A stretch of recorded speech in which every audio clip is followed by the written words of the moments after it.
problem, right? Yes. Yes, sir. So very first steps what we discussed, what we have to do, the very first step. I will discuss this problem for 2 minutes. Then you have to solve it, and next time you have to prepare the PPT and present it. Okay? Remember this one. I am just giving you the clue. I am not going to solve this one right now. So very first one I have discussed about, we have to decide the number range first. What is the data range here? How many of you have decided the data range here? Sir, I What, did. what will be the data range? Minimum and maximum. 12 to 26. 12 to 26. Okay? 12 to 26. So the range is 14, right? Magnitude of the data range is 14. So we can divide into seven groups. We can divide it into 7 groups. So for the sake of our simplicity, we just take it as 2 interval. Okay? Yes, sir. After that, we'll have to decide the class. Okay? So very first class will be 12 plus 2. 12 plus 2 means 14. 12 to 14. Okay? Then next one will be, we can take it 15 to 16, 17. 17. Okay? Then 18 to 19. In this way, we will have to create the group. So 18 to 20, right? Just create the group in this way, because these are discrete data, so we can take the group in this way. Okay, after that you have to compute these things. Now tell me if there is any issue with these parameters. No, sir. No, sir. No, sir. Now you can solve it, No, sir. everyone, not only one. Yes, sir.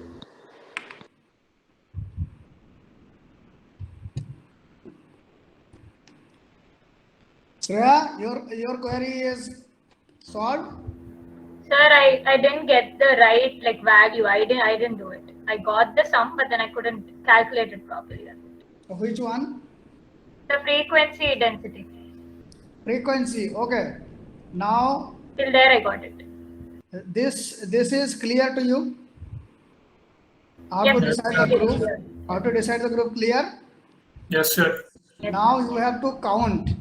This is 14. Look, very first one is 14. It will be in this group. Okay? Then second one is 19. Somewhere it is in this group. Third one is 24. There will be another group. Then again 19. This one will be again in this group. So plus 1. Okay, you will have to. What is the find- formula of frequency density, sir? Yes. Formula. Formula of frequency density. Yeah. Okay, let me clear it first. Okay, so frequency, how to compute the frequency is clear to you, everyone. Yeah. Yes, You sir. have to count the numbers falling in the range only. How many numbers are there which fall in the particular range will be the frequency for this particular range. Okay, and now frequency density. Frequency density is the ratio. I have already discussed that frequency density is the ratio for a particular group. Ratio between the frequency of this particular group divided by this one, Breadth. class width. Yeah. Class width. Okay, how we decide the class width? Class width is the difference between the class boundary, upper class boundary minus lower class boundary. Okay, Yes, sir. so you can solve it now, right? Yes, sir. Yes, sir. Okay, so look here. Now I left it with you. You must have to solve it, and I will pick randomly. Anyone I will pick, and you have to produce the answer in the next class. Okay? Yes, sir. Okay, So sir. everyone solve it and prepare a PPT. Okay, so that you can produce the answer. Now moving to the next part. After that, we have discussed something around graphical data representation, which is very important because it helps us to understand the data in a easy way and clearly. Okay. So we have discussed regarding this image and then a graph. We have discussed these things. Okay. After that, we discussed that why graphical methods is important. We have already done this one, so I'm not going to repeat these things once again because this is just a history. You can read it and you can solve it. Okay. Now there are multiple methods. The very first one is for group data, and in solving the group data graphically we'll have three different methods. One is line graph, then bar graph, then pie chart. Three different methods. Similarly, to solve the statistical problems using graph method for ungrouped data, for group data. This is for ungrouped data, and for group data also we have three different curves. One is histogram, then frequency polygon and frequency curve. We have started with drawing the line graph only, right? So very first one is line graph. This is a 2D diagram. Line graph is a 2D diagram when we have two dimensions. One is x, another one is y. And we have the data combination. For x and y, we simply put the data in the curve and join using line. That's why it is called line graph. If there is anything else, then we simply put a line and like this. Okay. We used to join the points using line only. That's why it is called line graph. We have taken the example here, the serial number or roll number of the students and the marks obtained by the students. Okay, the roll number you can put it in x-axis and the marks obtained by the corresponding students will be on the y-axis, and we can draw the graph like this, and it will be like this. So very first one is 43, second one is 27, join these two using a line here, then third one again 33, then join them. In this way we have drawn the curve here. So this is very basic one and very easy one. Okay, line graph. So we have completed up to this part. Now next one is our bar graph. In this case, what we have to do when we are going to use ungrouped data, that means we are going to use the discrete data basically, not continuous data. When we are use discrete data, we use bar graph to represent it. Bar graph represents the data is represented using bar. Okay, using bar like this. So in this case, this bar may be arranged in horizontal way or arranged in vertical way. Both the side can be possible. Okay, so if it is x-axis and y-axis, so our bar can be start from here like this. Okay, or our bar can be start on the y-axis also in this way like this. But whenever we are going to draw a bar, it should be started on the baseline. Baseline may be x-axis, may be y-axis. Okay, width of each and every bar will be equal. Width for each and every bar will be equal, and the height determines the frequency. Okay, height determines the frequency or value of the particular quantity or entity. Okay, I have taken the example here. Taken an example here. Look, this is basically a bar graph is data represented by bars. We have already done this one. Bar can be made any direction, vertical or horizontal. The bar are taken for equal weight. That means width should be equal for each and every bar and start from a common horizontal or vertical line. And their length indicates the corresponding values of the statistical data. This is basically used for discrete type of data. Okay, bar graph. So here is the example. Consider the same example. Marks obtained by 10 students in business statistics like this one. Okay, and we are going to draw the bar graph here. So very first one is, this is our axis. Okay, so very first one we are going to consider is the horizontal bar. So very first one is horizontal bar. Look, this is horizontal indicates parallel to x-axis. Okay, vertical indicates parallel to y-axis. So this is horizontal curve. Okay, so very first one is 43. Our first student's marks obtained is 43. So we have just drawn it. This is, we have decided a bar here and drawn 43 in this way. Okay, If we draw same thing in vertical line, so it will be look like this. Okay. In this case, this will be our baseline. Okay.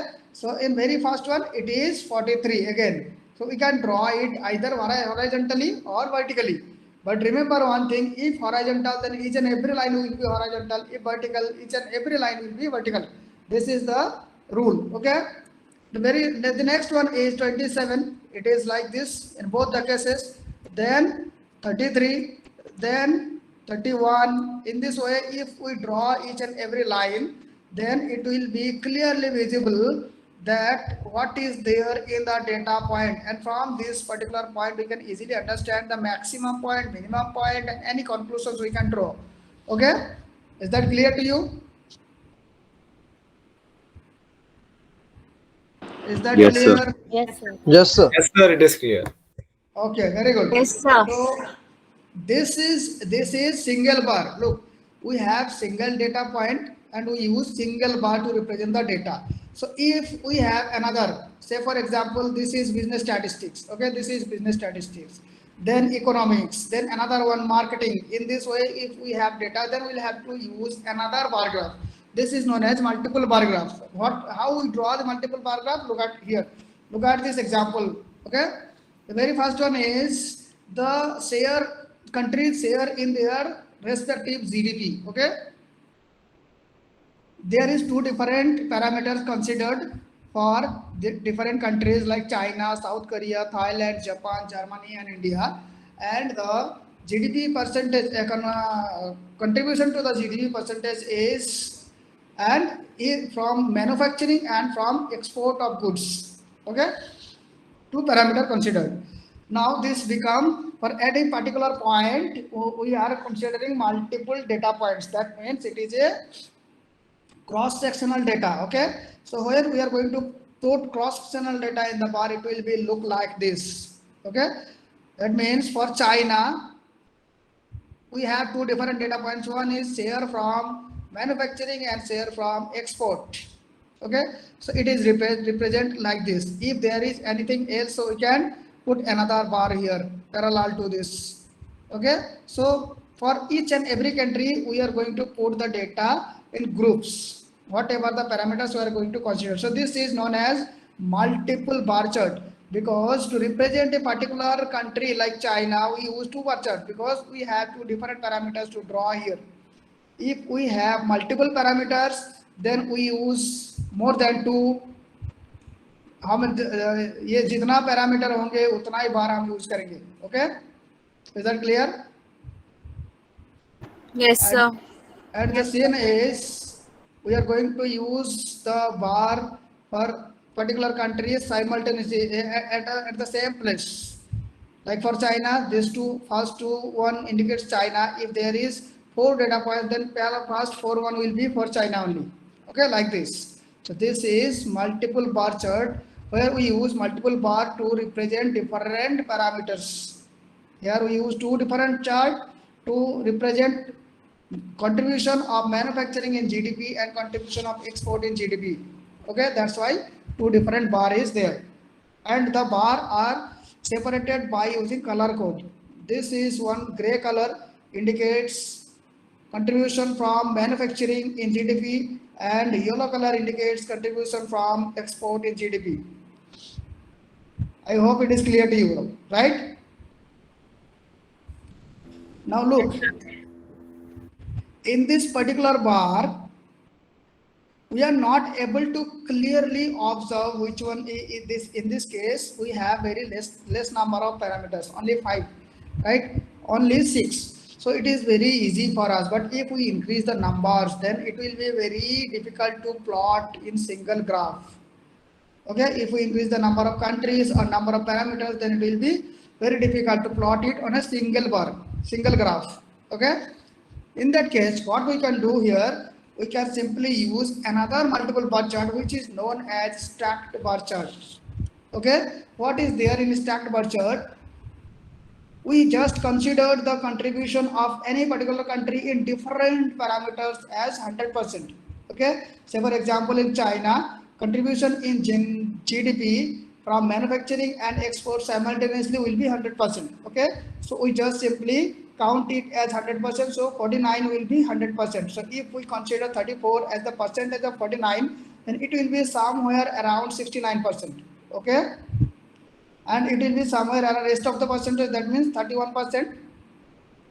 Okay, now we are going to plot it here. So very first one, this is 69%, we just plot it here 69.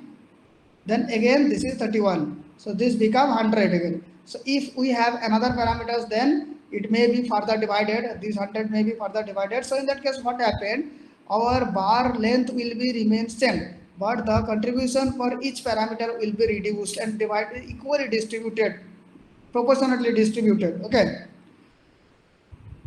for other country also, each country, so each and every parameter simultaneously considered and converted them into percentage, 100%. Okay, and plot it on the graph. Now look here, from this multiple bar chart and stack bar chart, difference is it is more clear. Stack bar chart is more clear and we can easily draw conclusions from the stack bar chart. What is there? How we draw? Look here. The very first one is Thailand, which contribution is very high, which contribution is maximum in from manufacturing. Okay, and in case of Germany, this is contribution is maximum from export. Okay, so is that clear to you? Yes, sir. Am I audible? Yes, sir. Clearly, if there is Yes, any sir. doubt. Clear? Yes. Yes, sir. So this is all about bar chart. Okay, our next parameter is pie chart. Pie chart is basically a circle chart. Okay, basically a circle.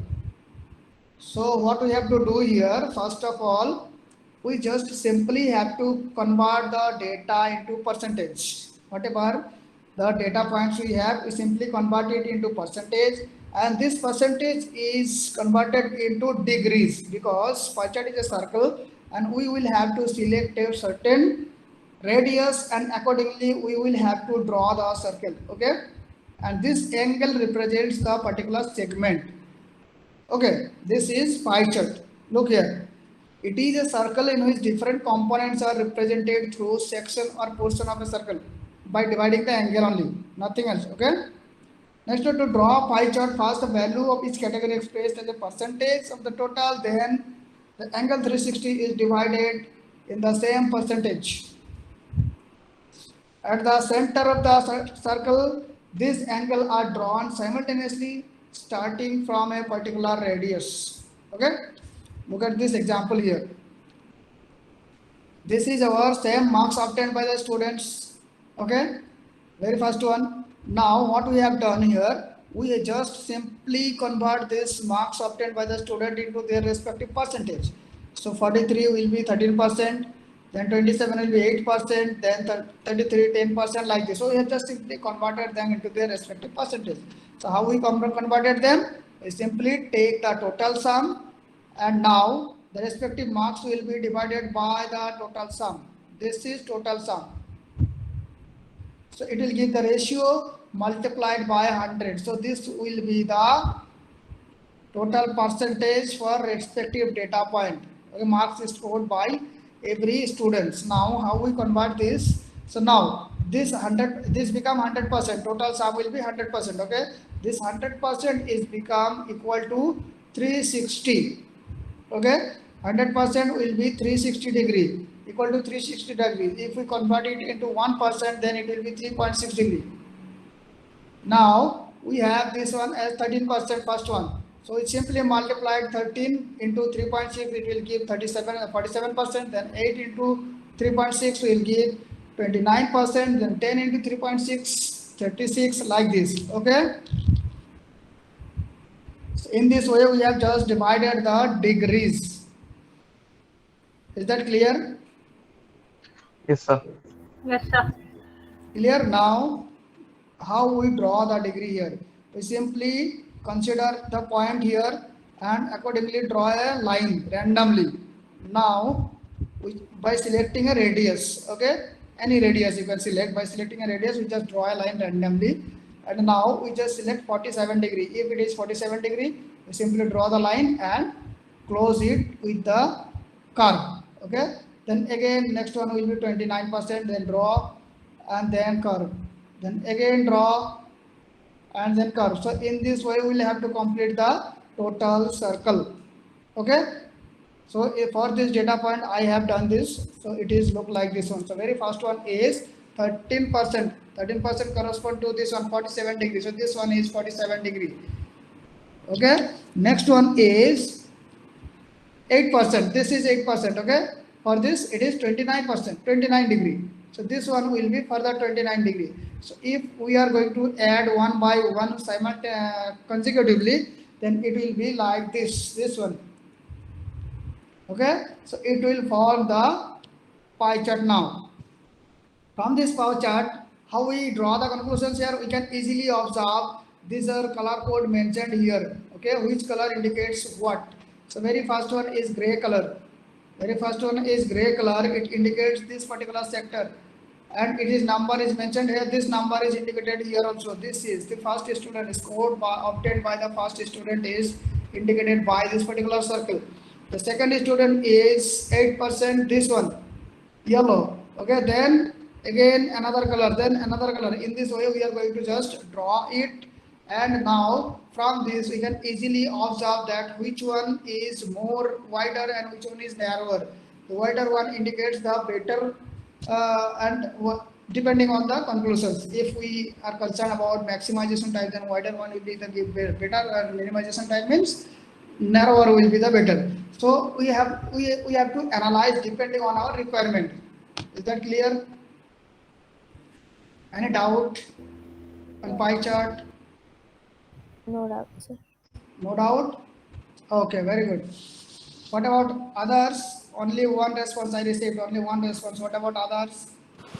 No doubt, sir. No No, doubt, sir. sir. This is very simple, right? Yes, sir. So Yes, till sir. till now we have discussed line graph, bar graph and pie chart. So all three are used for ungrouped data, and this is basically for discrete data. Okay, we can use them for continuous data also, but basically used for discrete data. Now group data. So very first one is histogram. Histogram is similar like bar graph. So difference is, in case of bar graph we just considered the bar of equal width. This is a bar and this is the width. Okay, each bar will be equal in case of bar graph, and the height indicates the value of the parameters, value of the entity. Okay, but in case of histogram, this is basically used for continuous data. Okay, where we use here, difference is bar length, width of the bar is depend on the group. Okay, group length maybe 16 to 20, 20 to 23, this one. So group length के ऊपर base करके इसका width change होता है. Okay, and the height indicates the number. So total this will form a rectangle, and we are going to decide the area of the rectangle here. So in this case, width and height may be varied. It is not necessary that each and every width will be equal, but in case of bar chart it is mandatory. Width should be equal. Okay. Now what next here? We are going to use continuous data. So each and every bar will be connected with each other like this, close to each other. There will be no gap between two bar here. Okay, but in case of bar graph, gap is mandatory. No part, because we are using discrete data, so there is no continuity. Bar will be separated from each other. They are never the meet. Okay, but in case of histogram, bar will be continuous. Okay, so let us see here what is there. So a histogram is essentially a bar graph of frequency distribution. Okay, essentially a bar graph of frequency distribution. In case of our bar graph also, bar graph does not contain the frequency. Okay, it contains the value. So histogram contains frequency. This is the difference. So it can be constructed for equal as well as unequal class interval. Area of any rectangle of a histogram is proportional to the frequency that the class. When we use histogram, when we have the frequency data, continuous data, and the interval has to be displayed by a diagram. We need to calculate the mode of the distribution from graphically. Then in that different scenario, use histogram. Look at this example here. This is the data points which is mentioned in terms of range, and there is corresponding frequency given here. So if we are going to draw histogram here, we can do this, but if we are going to draw bar graph, then we'll have to convert this one into discrete. Okay, so this one will be discrete for bar graph. We have already observed here. Look, in case of bar graph, this is primary entity. For x-axis or y-axis, it was only discrete value, but in case of this one, histogram, this is continuous value. Okay, clear? Yes, sir. Yes, sir. If Yes, we sir. plot this, it will be like this. Look, so in the x-axis, it is mentioned here 0 to 10 category. When we have to mention the group, we'll have to use histogram. Okay, this is continuous data. Then again 10 to 20, 20 to 30, like this. We have to use this one. We just use. This is bar graph. Okay, the width of the bar is depend on the class width of each class. In this case, it is 10 to 0 to 10, 10 to 20. For each and every width is equal here. But if our distribution is 0 to 10, then 10 to 15, then 15 to 30, like this, then we will have the different width of the bar graph here. Okay, and each and every one is attached to each other. So is that clear to you? Histogram. Yes, sir. Yes, sir. Yes, Where is the sir. difference between histogram and bar graph? It's clear? Yes, sir. Yes, sir. Here is the difference. I mentioned something here. The histogram refers to the graphical representation of the data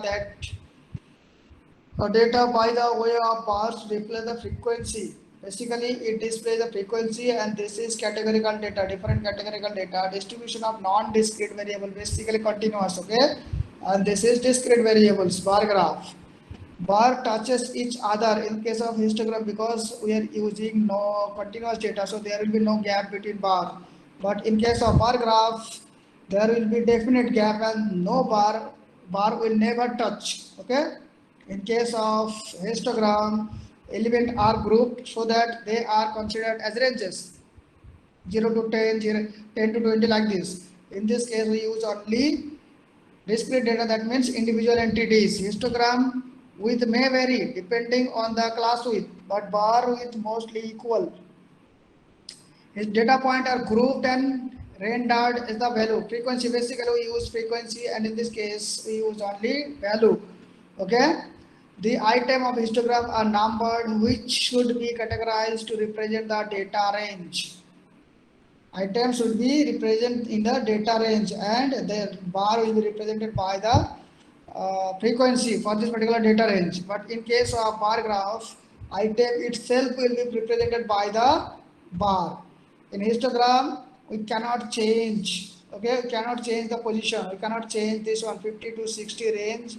We can from this here. We cannot shift it here. So its position is fixed. Okay, but in case of bar graph, we can change anywhere. Okay, it is in our control. This is the very basic difference between histogram and bar graph here. The next one is, let me know whether it is clear to you. Two more Sir. is there, and just quickly, it will take 3 to 4 minutes. I'll just quickly complete this one. Okay, so very first one is frequency polygon. Same thing. First of all, we'll have to draw the bar graph here like histogram, and in the histogram, what we have to do here, we have to take, this is a histogram. In the histogram, what we have to do, we have to select the middle point of the bar and join using line. These are the middle point. Okay, middle point of the bar and join using line. The line obtained by joining the middle point of the bar will be known as the frequency polygon here. Okay, middle point will be the frequency polygon here. So condition is both the end will be closed here on x-axis. both the end of this frequency polygon will be closed on x-axis. How? If there is another bar here with zero frequency, that means the middle point of this middle point and this middle point among these two will be the junction point where the frequency polygon meet with x-axis. In this way, again in this way also. So both the end will be closed on x-axis. Clear? Is that clear? Frequency polygon. Guys, Yes, sir. Yes, sir. Yes, sir. how we draw the frequency polygon? You simply take the middle value of the bar of histogram and join using line. This line will be frequency polygon. Okay. Our next one is OGIF. OGIF is basically the cumulative distribution curve. Okay. So first of all, we will have to calculate the cumulative distribution and plot it on the curve. Okay. So we understand that there is two different types of cumulative distribution. One is less than type cumulative distribution, another one is greater than type cumulative distribution. So depending on the type of cumulative distributions, we have two different types of OGIF. One is less than type OGIF, another one is greater than type OGIF. Okay. Now, if we plot the cumulative distributions here, it will be look like this. Okay. It will be look like this. So very first one, less than type OGIF. In less than type cumulative frequency, we start from 0, then increasing gradually. So that means this is the first point. So this will be the point where we are going to increase the value gradually. So this will be our less than type OGIF, and in case of greater than type OGIF, we start with the maximum value and subtract gradually. So gradually reduces the value and move towards 0. So that means this is the curve. This is the greater than type OGIF. The junction point between these two will decide the center point, will decide the mode value here. Okay. Is that clear? Yes, sir. Yes. Now look here. Few things. Yes, sir. Another one is, in that case also we can draw the histogram, and from the histogram we can decide the class width. Okay. We can decide the class width, and if we draw this class width as a histogram and take the middle point and join the curve, then it will be the OGIF. Okay.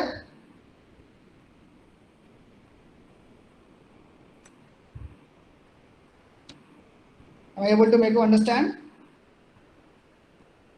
Yes, sir. Sir. Yes. Okay. So these are all from my side on data representation. There is an example here, categorical data, how to represent. So we will discuss in next class. Okay.